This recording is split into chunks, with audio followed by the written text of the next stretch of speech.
Hello, hello. We are going to do a little bit of a look today. I have no idea what the look is going to look like, but I have a little bit of new makeup, some stuff that I got at the anniversary sale from Nordstrom, and then a couple things that I got sent. So we're just going to play. This is just one of those sit down and play videos. Do them often, and I really enjoy doing them. So let's go ahead and get started. So I have done my brows and prime my eyes. A lot of y'all have been asking lately what I prime my eyes with. Truly, I just use a concealer because I don't have an issue with oily eyelids. And lately I've been using the newer like Makeup Forever HD concealer because I do not like it under my eyes and I don't want it to go to waste. And I find that it actually works fairly well as a primer. So that's what I used. So let's go ahead and get started. I'm going to start on the face. I talked about this primer in my favorites video. This is the First Day Beauty Ultra Repair Hyaluronic Hydrating Primer. Love this. It smells so good. It's not like a coconut scent. You know, they have that coconut primer. It's not that. It's just a really fresh scent, and it really does plump up the skin, I feel like, underneath makeup. So I'll be interested to see how this foundation that I'm going to try works, because it's the first time that I've tried it, because I've just been so stuck on the combinations that I talked about in my favorites. But I do have a little bit of texture, like from the heat that I'm dealing with right now, so I'm going to see how it holds up on top of that. But first, we need to make sure the primer is all blended in, and then I'm going to color correct. Nothing new here. It's my Jane Iredale Enlighten Concealer. It is really holding on. I feel like the pan has been this big for quite a long time. So I'm just taking, this is like a BH Cosmetics 129 brush. Any kind of like denser brush works well. Just to cover up that darkness. The foundation that I'm going to be using today was sent to me from Octoly and PUR Cosmetics, and it is the 4-in-1 Love Your Selfie Long Wear Foundation and Concealer. So this is the one that came out with like 100 shades, but then when you look on Ulta, there's only 40 options. Now, I don't want to say only because I don't want to discredit that. That's a good amount of options, but when you market something as having 100 shades, I'm wondering why you can't get it in 100 shades everywhere. I'm in the color MN5, and this is a long wear foundation and concealer shade. I'm not going to be using it as a concealer today. It is a groundbreaking long wear foundation and concealer, 4-in-1 Love Your Selfie foundation and concealer, okay, to instantly mask blemishes and imperfection, leaving a natural skin-like finish. So it does have a dual applicator. So you have a pump for the actual foundation, and then when you unscrew it, you have a doe foot for the concealer. I will say that's pretty original. I haven't personally seen any other foundation that does that, or any other complexion product, so I do like that. Packed with skin-loving ingredients, this long wear formula helps protect against pollution, blue light, and gives a healthier complexion. So it's got lingonberry extract, polysaccharide film. I don't know what all this means. It's cruelty-free, vegan-friendly, and gluten-free. So again, I'm in the color MN5. This is a little bit of a thicker foundation. That's it right there. So it's not like sliding down my hand per se. So I think I'm gonna use a sponge. Who am I? And my sponge is not even with me. Let's start. That's just one pump, so let's see how far this goes, because it does say that it is a higher coverage. This is the e.l.f. What is this? Just the e.l.f. Beauty Sponge. Oh, okay. That blended out nicely. It actually does match my shoulders, so once I take it down my neck, it will match. So I'm actually liking the color. I did not use that much, which is even better. So let's go on this side. So PUR is also a brand, you know, that claims to have cleaner ingredients, so it's not going to have you know, alcohol or synthetic fragrance or any of those other questionable ingredients. It's really sticking to that part of my nose. Well, okay, that blended out very nicely. I'm wondering why it's collecting on my nose right here. I may just have like a dry patch there. I'm not mad at that. And y'all, I used one pump and I still have a little bit left on the back of my hand.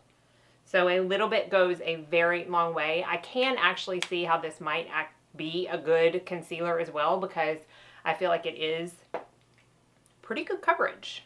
Let's go ahead and move on to concealer. I talked about this one in my favorites as well, the Givenchy Everwear Concealer. Again, I was not a fan of this foundation, like, at all. Like, I really dislike this foundation. And, you know, for a foundation not to work for me, I'm not going to say it's rare, but it does rarely happen. Like, I feel like I can usually get a foundation to work, but that one just didn't. This, however, works for me. Now, I said on the video, the favorites video, that I didn't think it was full coverage. And I think that you can see that. I think that it's going to come across on screen. Now, I am only using, you know, 3 little stripes like that. I'm not doing the whole intense triangle. This is more of a matte finish. And I just don't want a ton of product under my eye anytime, but especially when it has a matte finish, because that's just going to be easier for it to look dry on the face. I will go in and just put a little bit, because I'm a little extra dark today. I don't know why. My circles don't need reasons to get darker. They just wake up in the morning and say, hey, we had plenty of sleep. We're not dealing with allergies, but we're going to be super dark today. And they are. But I like that.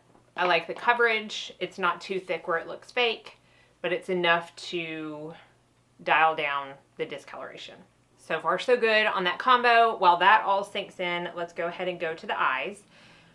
Another thing I got sent from Givenchy and Octoly is their Ombre Interdite look. I'm embarrassing myself. It's their cream shadows. I have no idea how to pronounce that. But they come in this really cute little squatty square packaging. It shows you the color right there. I got the color number 1. Let me see if it's got a name that corresponds with that number. Oh, this one's actually the only one out of stock on Sephora right now.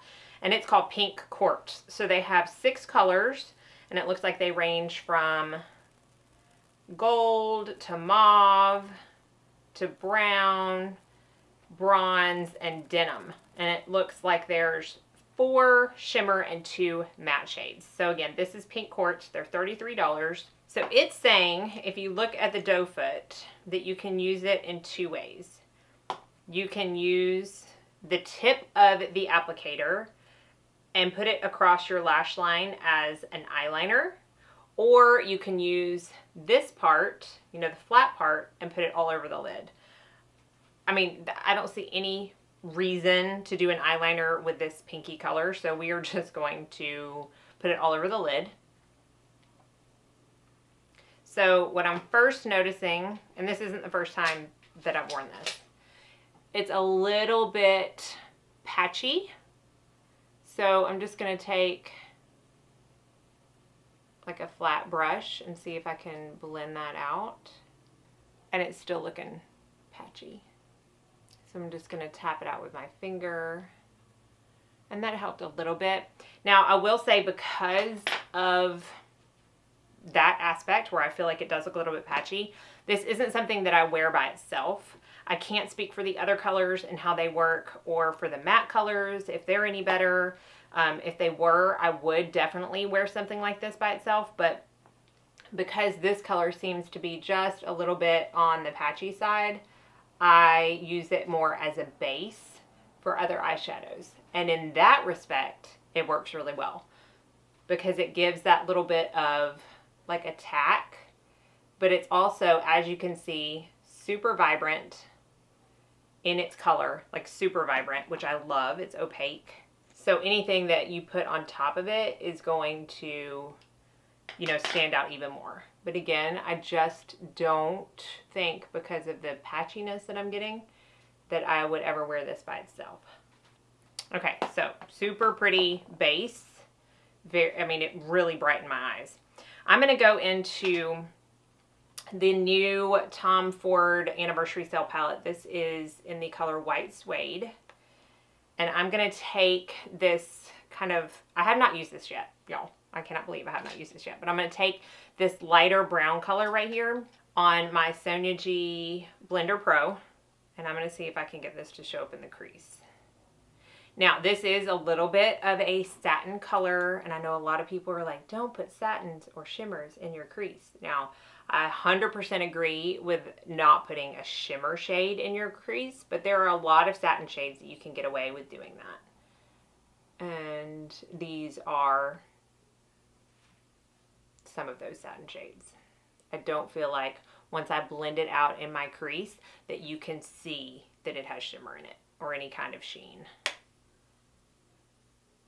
But it is a really pretty, just basic crease color, or if you want like one of those no makeup looks, it's really pretty all over the lid to kind of mimic the natural discoloration that we have.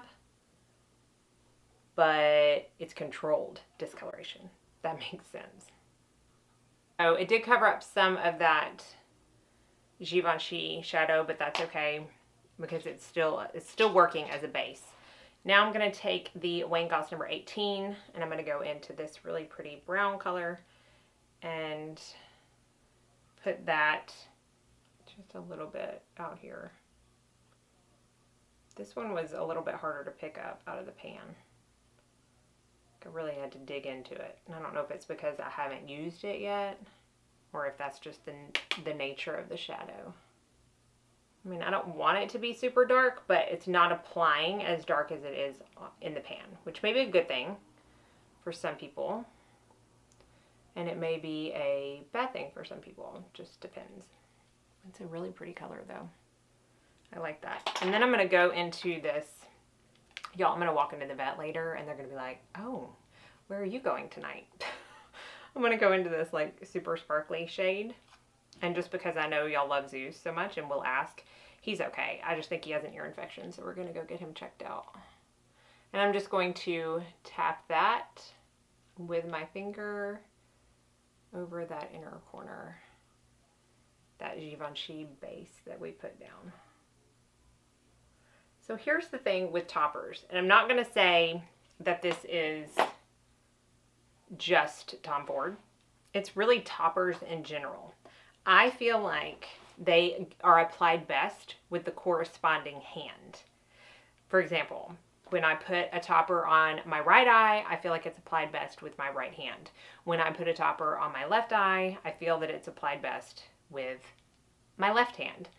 So that first one wasn't as opaque as I wanted it to be. See, I mean, it just goes on better. I have no idea why. I feel like that with mascara too. So I put my mascara on my left eye with my left hand. It's a pretty little sparkly topper. Let's go back under the eye and buff out any creases that may have happened. And then I'm just going to set it with my normal Hourglass powder. I don't know if you can hear the TV downstairs. Chad is working, but then he's watching this Jerry Seinfeld thing on Netflix, and apparently he can't hear. So sorry about that. The girls are at my in-laws this week. We have not known what to do with ourselves. The powder that I'm going to use is not new, but because it's a PUR foundation, I wanted to use a PUR powder. And I want to look at the foundation before I set it. It really is a very natural finish. I do feel like it's kind of sinking in a little bit on this side of my face, but that could be because it's not powdered. So I'm going to take the Balancing Act Mattifying Shine Control Powder, and this is a new brush. This is the Real Techniques powder brush number 201.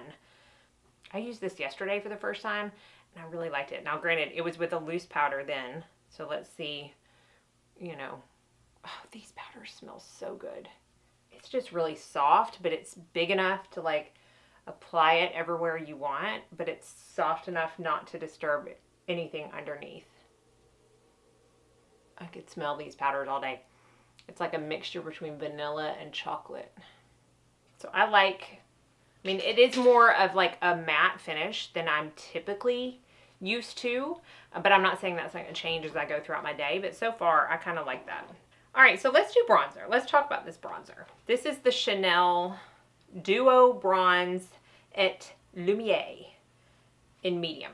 I got this with my anniversary sale haul. It's not an anniversary sale product. It's part of the, I think, the summer cruise collection from Chanel. I got the color medium, and I got it because Abby Bliss White talks about it all the time, and she talks about how much she loves it.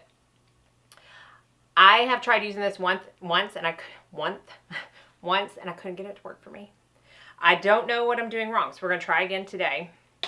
It is more of like a baked jelly formula, so, you know, it takes a little bit more time to pick things up. I've had this brush for a really long time. It was an Abby made me buy it type of thing. I've had it for like 3 months, and she always uses this brush with it. This is the Armani sculpting brush, so I'm going to use it. Plus, it's a good size because this is such a small pan. I don't typically go for duos because of that. It makes me very anxious to have to fit my brush in only one product when it's so close to something else. But this works perfectly to, you know, get just in that bronzer part. So I'm going to pick up some of the bronzer, and then I can't do that. Y'all know, why do I have to have two hands? And then just kind of use it. Now, I can't really see in the viewfinder. With as much product as I picked up, I felt like more was going to show than that. You know, and it may be that I need to use another brush, but I don't really have another brush that's small enough to, you know, get in there. Let's see if this side is any better.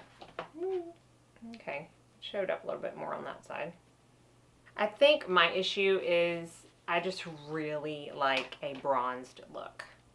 Like really bronzed. It's my favorite part of the makeup. The foundation and the bronzer, I feel like, are the most transformative parts of a look.